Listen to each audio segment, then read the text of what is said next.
Hello, awesome creative. I'm back with another video in the studio again. Today we're going to do alcohol inks on a wood and metal cross, and this is a dollar store craft.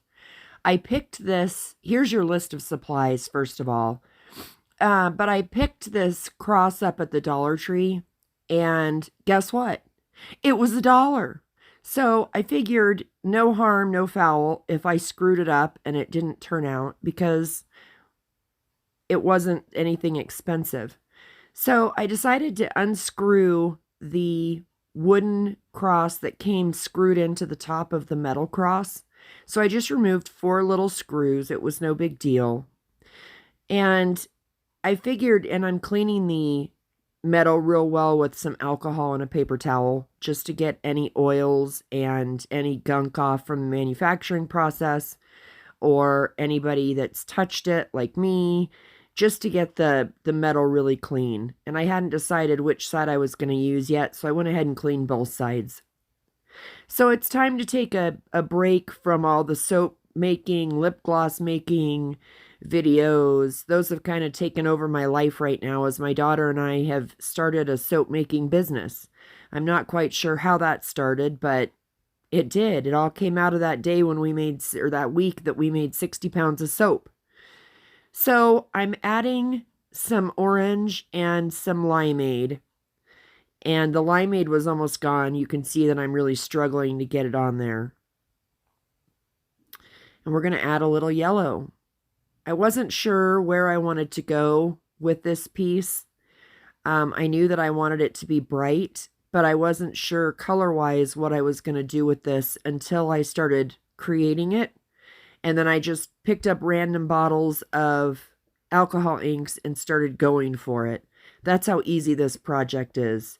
You just clean off your cross and then take some alcohol ink and throw it on there.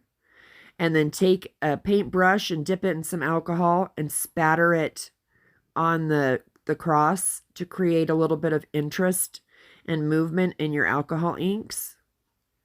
And isn't that simple? It couldn't get any easier. Now you could just stop and leave it like this. You know, it's cute like this. You don't have to put the wood piece back on. You know, you could leave it just as it is. But I wanted to put the wood piece back on and cover up the screw holes that were left when I took the metal piece off. So I'm going to finish up with the metal part and then move it out of the way so I can apply the Kelpie to the wood. Now, if you haven't seen my other videos on Kelpie, I love this stuff. Kelpie turns any surface into a surface ready for alcohol inks. So you can use paper, you can use wood, you can use paper mache, you can use anything that normally would not accept alcohol inks and turn it into something that will accept alcohol inks. And it works incredibly well. It's surprising how well this stuff works. I am a huge Kelpie fan. This is actually, and you do need to apply 2 coats. That's important.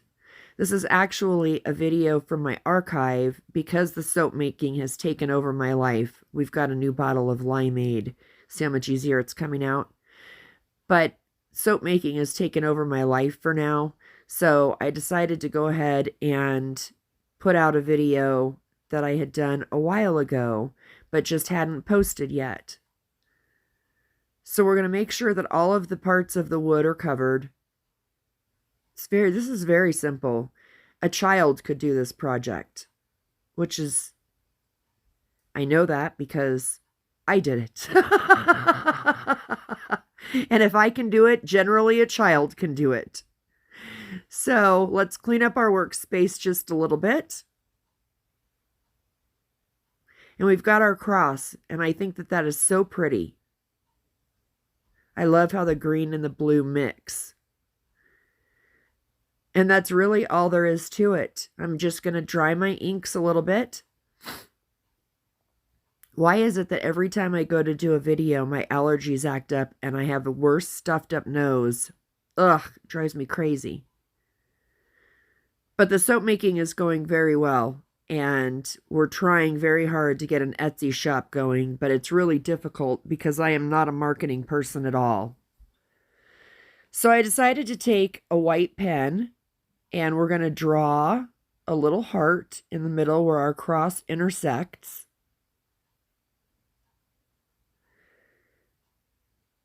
And then we're going to do some little polka dots up and down the arms of the cross.